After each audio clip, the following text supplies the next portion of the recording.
Just a quick injury update. Just reading the club website in the last half hour or so, it was seen that Jay's the bigger doubt than Antoine after the game with Sheffield United on Monday. Yeah, Antoine's trained, so he'll be fine. Jay will just wait until tomorrow to make a decision. Yeah. And how's the rest of the squad looking? Are you blessed with anyone else coming into the squad for the weekend? Possibly, but I mean the ones who've been missing from matchday squads have trained. So again, it'll be a decision tomorrow in terms of anybody coming into the squad. Yeah. And I was just wondering how Nathan Baker's coming along. Of course, so we're not expecting him back before the end of the season. No, like that. But no, is he in the building? Is he a regular? And are you keeping in touch? Things like that, despite the fact. Well, I think I've already gone on record by saying that he's due to have another scan, and once he's had that, there'll be more clarification. So that situation just stays the same. So he won't be involved in any games before the end of the season, and then when there's something else to update you on, we will do when it's appropriate. Yeah. How much encouragement have you taken from the 2 games over Easter? Well, they're much more like the types of performance that we're looking for, and to get 4 points out of those 2 games, both those games look very, very difficult, and I think we were very competitive in both games. Sheffield United could argue that they could have won the game on Monday, and so could we with the sorts of chances that we had in the second half, and certainly their dominance in possession in the first half. It was a pretty even game. It could have gone either way, but I think probably a draw is a fair result. But I was very encouraged by the way that we went about the game. And it would be nice if you could replicate that for the final 3 games of the season and just show a bit of consistency and momentum for the final few matches. Well, look, that's always the challenge, and that's really that's the plan. But of course, now it's about just trying to make sure we're ready for this next game. Derby were relegated at the weekend, as we're all aware, and I really feel for Wayne and his staff and players based on just how competitive they've been all season. For such a big points deduction, to still have a chance with 3 games to go is incredible, really. And so I do feel for him and everybody at Derby County, really, because it's a good club. They've got a very big, loyal fan base, but I've got no doubt that they'll bounce back quickly. Yeah, what kind of game, what kind of atmosphere are you expecting on Saturday? Well, I think the Derby fan base will get very much behind their team.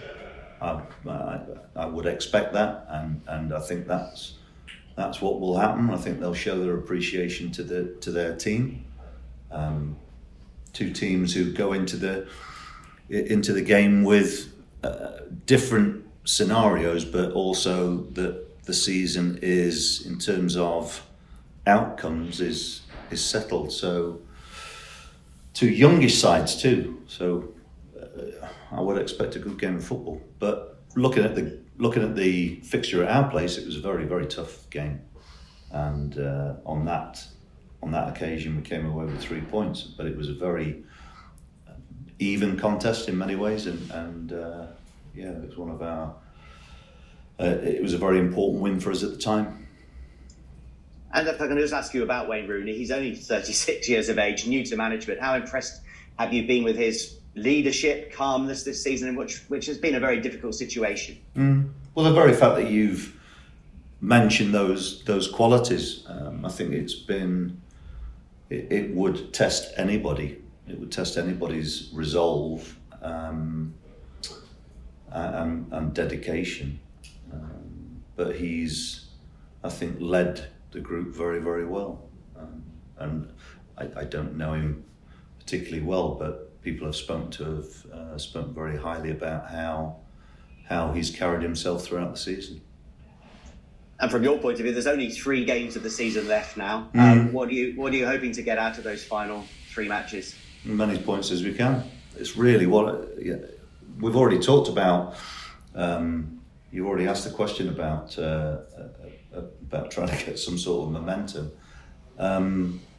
For me, I want 3 performances which match our ambition, and that is to be a competitive outfit at this level, regardless who you play. So it really is a tough league to be a success in, and what we have to do is continue to find different solutions for every game, because it really is a marathon of a season, and as we've found ourselves with a number of players, I suppose it's new to them in some ways, but they've coped pretty well, actually. I'll look forward to seeing you on Saturday. Okay, cheers. Thanks, Rich. Hi, Nigel. When you speak about the summer and the shake-up required, is that a task of responsibility that you're relishing in terms of rebuilding? Don't think of it like that. It's just it's more a case of we need to shape the squad. I don't try and look at it from relishing it is not a word. I wouldn't use that to describe how I approach any situation in terms of making changes to the squad. It's a necessity. So there'll be most of the squad will still be here next year, and the additions that we bring in hopefully will improve us in a way which, as we keep talking about, gives us a better chance of being more successful by being more consistent. So that's the aim. But it's not going to be it won't be a straightforward window again. And talking to staff from many other clubs as well, I think the challenges for everybody this summer is to see how the market actually reacts again, because I can't see there being huge changes from last year. How prepared can you be then when you don't really know the uncertainty of the market? I know that obviously there's work going on behind the scenes. I can't really go into details in terms of the how we are approaching it. I don't think it's appropriate for me to talk publicly about it, but our strategy will be based on what we can appropriately do, whether that be finances and the types of players. I mean, and that's all I'm prepared to say publicly. Our intention is to strengthen the squad, but outside that, I'm not going to get involved in speculation about players, because, and I say this every year I've been a manager, you'll know about it when the deal's done, not before. And I never speculate on other people's players, because I think it's disrespectful to talk about other people's players, and likewise players who may be leaving here as well. There is a sequence of events which need to take place before it becomes public. So unfortunately, you're not going to get a lot of change out of me with updates in terms of speculation. But we will be working very hard collectively here to try and achieve the objectives that we set out, and that is to strengthen the squad. If you get the right players in the right positions that you would like, would you envisage moving to a back four next season? Is that something that you would like to do? Or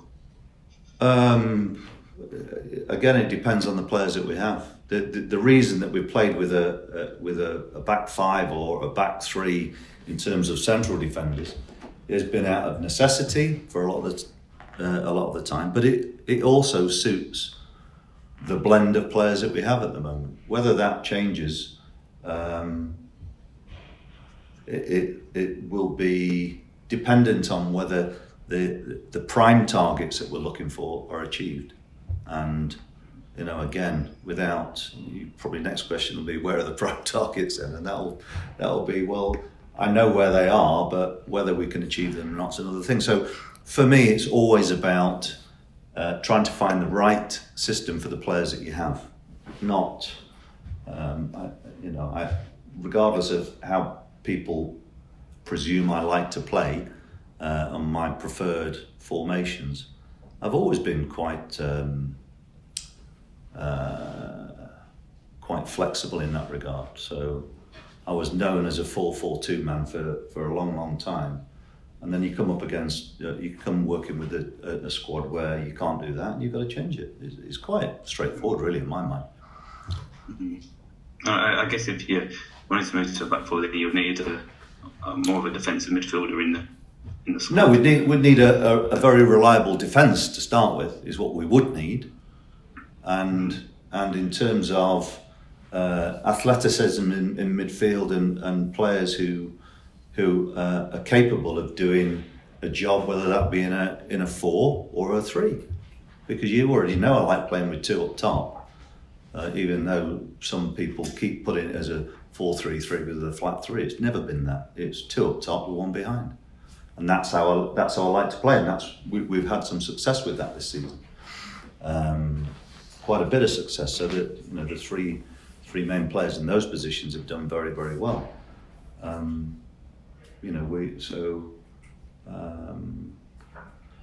First things first, we need to try and achieve the targets that in the positions that we set out, and then we'll go from there, really. But however we play, I would like, whichever formation, I still want us to have I want us to play with a good intensity. That's one of the main things.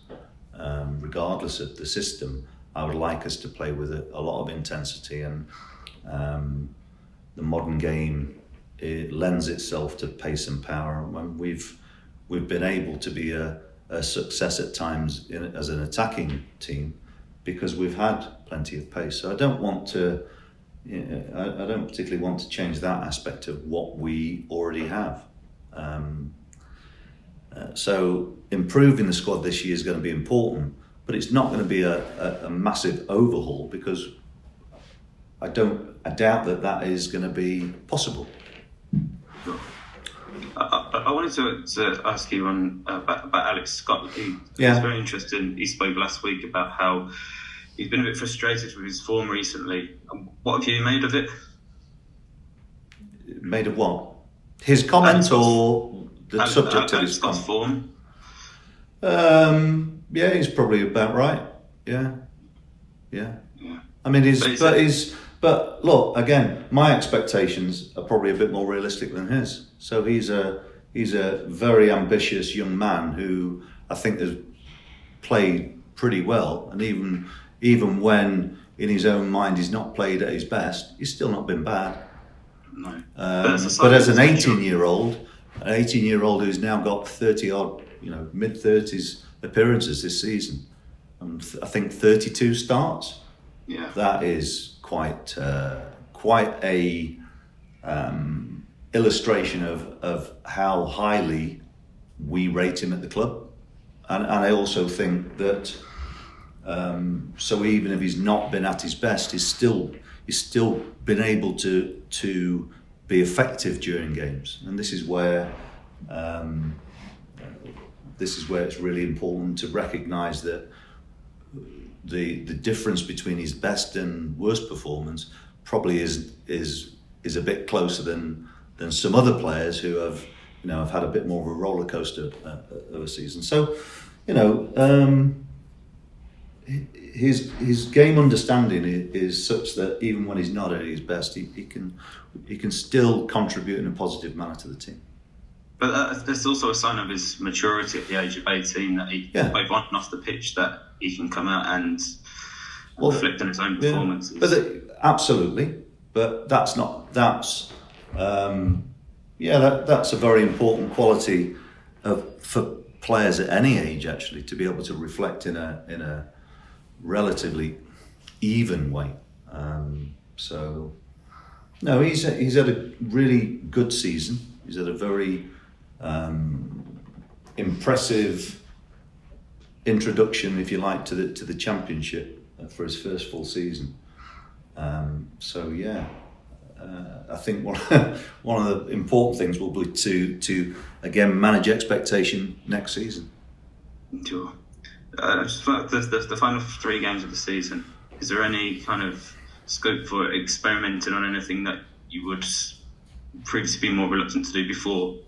Experiment with what in particular? Are you thinking about formations or? On the line a little. Go on. No, I'll stick my neck out a little bit. I'll stick my neck on the line a little bit here. But Dan Bentley's performance over the last 2 games. Yeah. I don't know if it's just me, but he seems to be playing a bit more of a sweep. He had hearts and mouths a little bit in the last outing against Sheffield United. Has he been tasked to play a bit more of a sweeper role? Or I expect any goalkeeper to play in a team to be a sweeper, whether they're playing behind a back 3, a back 5 or a back 4. I think Dan's been, I know where you're going with that after the weekend, but look, that's the thing about being a goalkeeper. If you make mistakes, it's normally very costly. But no, he's been very positive. I think it's important that your goalkeeper is a sweeper. So I'm not aware of any specific changes that we've made that have prompted any changes. But no, he's just been, since he's been back in the side, he's been very positive. And all right, if there's errors of judgment at the weekend, they weren't costly in terms of conceding goals. Likewise, with the goal that we did score, it started with him and a excellent distribution. So it's but in terms of his starting position, maybe he's just feels more confident and more aggressive himself now, which is, I don't think, necessarily a bad sign. No. Thanks for your time, Nigel. Yeah, no problem. Nigel, I hope you're well. Man of the match display for Ham Noah on Monday. Have you noticed an improvement in his performances the last few games? Well, he's not really been. He's not started them all. So, and he's still in the same situation. I think in the first half at the week, on Monday, he had a tough half. Found it difficult. Second half, is a bit more like him. So. How other people see the game is irrelevant to me. He's a young player who you know what you're going to get from. He works hard. He works hard for the team. But no, I wouldn't say that there's anything different. He's, I think, clearly he only got on for a few minutes against Stoke because our midfield on that day were excellent. So. His pitch time's been more limited recently. Is that perhaps central midfield perhaps the hardest position to get into because there's so many good players and different options as well? No, again, don't think of it like that. It's selections based on what we feel is the best thing for any given game. So it'll be the same at the weekend. I would say that the forward positions are the hardest to get in because they've been scoring regularly and have been a very efficient area of our team. So that's probably the hardest place to get in. You've got somebody like Naki Wells who's had fewer opportunities than he would like this season. I think that shows you how difficult that area is to break into because we've been quite successful in that area. And Riley Towelle has been a bit popular on social media, but just in regards to management,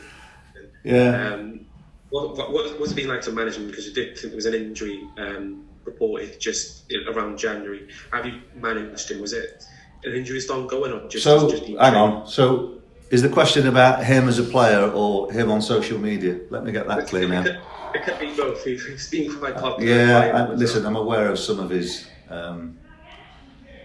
Some of the social media stuff. He's a really popular lad at the club, and he's. I think over the last 12 months, he's really come on a lot. He's had a difficult time with picking up an injury, but he's looking much stronger again now. He's back in training, and hopefully by pre-season he will be in a position where he's involved in the first team squad again. So he's a popular lad. He's made real progress over the last 2 or 3 years, and he keeps people entertained with his antics on other platforms. Let's put it like that. Yeah, and it's good to see good spirits as well. With that team building exercise earlier in the week, so you instigate it, was it just a case of, obviously just a few games left in the season, but how beneficial was that? And is it well, I think that's something to ask the players. When you go through difficult series of results, I think sometimes it's just nice to get together and do something different, and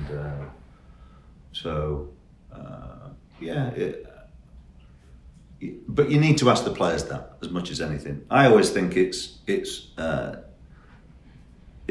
good to do different things together as a group. So we work in the football sense at the training ground very, very hard. Sometimes it's just nice to get off site and do something a bit different. So, especially when you got Riley, so it's fine.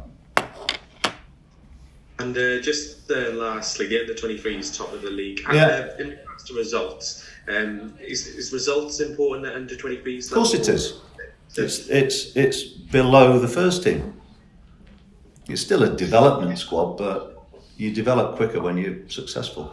And if you think about the number of players who have made the progression from our academy into the first team pool this year, and over the last 2 years, I suppose, they can only make that progression if they are playing in an environment where